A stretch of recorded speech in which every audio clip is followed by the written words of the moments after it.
আসসালামু আলাইকুম বন্ধুরা, কেমন আছেন? আশা করি সবাই ভালো আছেন। আমিও আল্লাহর রহমতে ভালো আছি। আমি রুই মাছ বাছতেছি, শুকনো রুই মাছ বাজার, সাথে কাঁচামরিচ পেঁয়াজের ভর্তা। কাঁচামরিচ পেঁয়াজের ভর্তাটা কীভাবে করবেন সেটা আমি একবার দেখাইছিলাম, আমার চ্যানেলে আছে দেওয়া। এই বাজার রুই মাছের সাথে কাঁচা পেঁয়াজ দিয়ে, কাঁচামরিচ দিয়ে, সরষের তেল দিয়ে মাখা একটা ভর্তা করলে খেতে যা ভালো লাগে। বন্ধুরা, আমরা সবাই আমাদের বাচ্চাদের প্রতি সতর্ক হব।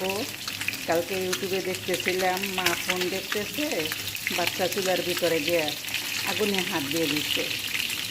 তো সেই ক্ষেত্রে আমাদের একটু সতর্ক হতে হবে আমাদের বাচ্চাদের প্রতি।